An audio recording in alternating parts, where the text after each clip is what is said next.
Hello everybody and welcome to my TED Talk.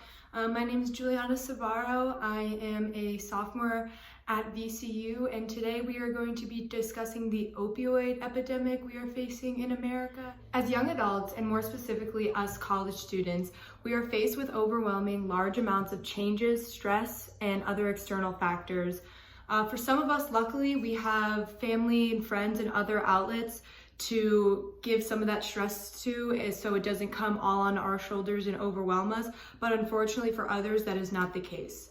Spring semester of my sophomore year, I had a friend who was struggling internally, but you could never see it on her face. Some time went on and she found herself struggling more and more so, getting into pills and really relying on those pills to fill a void for her and take her away from some of that sadness and struggle she was dealing with. It was hard, to see a friend that you really care about go through something like that. You wonder, is there something more you can do? Should you even intervene? Is it your place to Eventually, she was diagnosed with depression and anxiety with some addictive personality traits.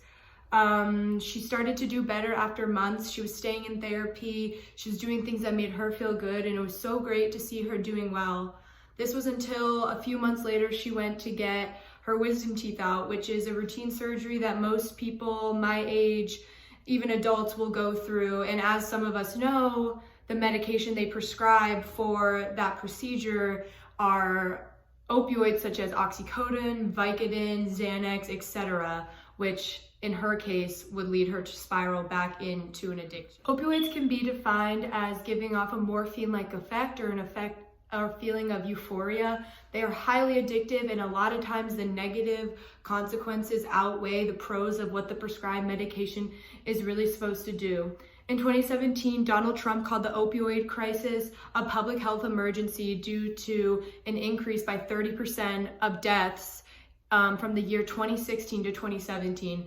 This was a huge spike, especially in young adults, which caused for researchers to look more into the opioid crisis and to see what we could do as a society to help it go back. The U.S. Department of Health and Human Services said that prescription drug misuse, which a lot of times includes opioids, is the fastest growing problem in the United States, specifically for ages 14 to 25. As I've stated before, this age group is more susceptible to addiction due to hormonal changes, stress, over a sense of overwhelmingness, and I'm sure you all remember what it's like to be between that age gap and just life is coming at you so fast. So it's really easy to rely on these opioids and get prescribed, and then you're getting hooked so early, and then by that point it's too late. Many people ask, why can't people just not abuse the drug, or why don't you just take the prescribed amount and then that be it?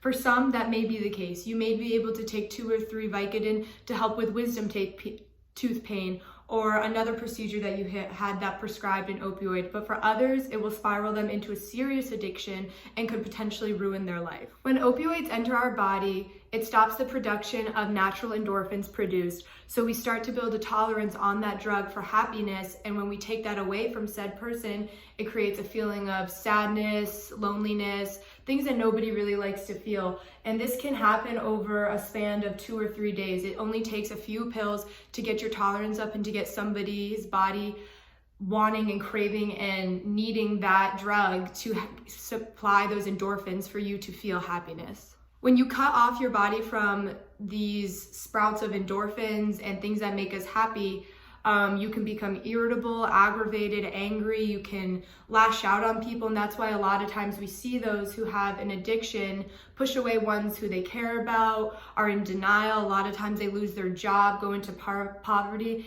and unfortunately, as we know, a lot of times result in death. So how do we help with this epidemic? Firstly, it is important to know what the doctor, dentist, physician, or whoever it may be is prescribing you.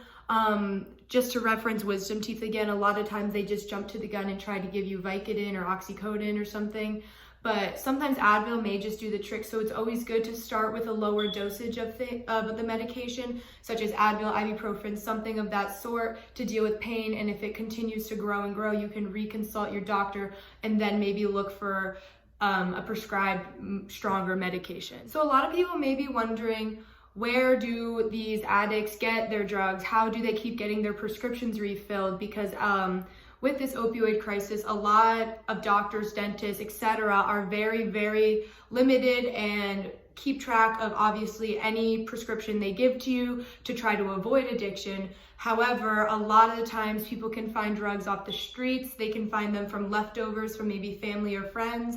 And a lot of times you can even persuade your doctor in telling you, oh no, the pain is just too much for me to handle, and sometimes they will eventually lead into giving you another prescription. In a case study done at American University in 2019, it showed that 1 out of 5 addicts finds their source of opioids or prescription drugs from the streets and from leftovers that their family members or friends may have.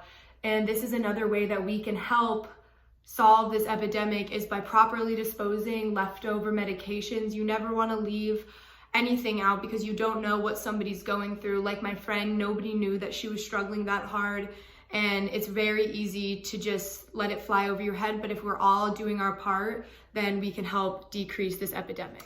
I'm grateful to know today that there are many support groups and programs out there that are looking to help with the opioid crisis and researching a lot, and programs that are helping addicts recover.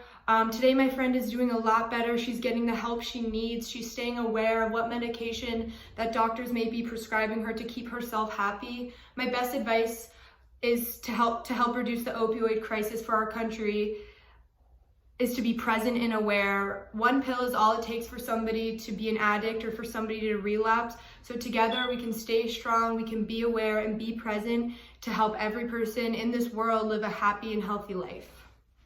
And one of the last points I want to emphasize is that if you are fortunate enough to be healthy and stay away from addiction, you may have a friend or a family member who is suffering from that. It is not your job to fix that person. You can be a sense of support or help or therapy for them, but do not put it all on yourself to help one person, because they have so much more going on and you can be one step into helping them recover. Thank you to my great audience.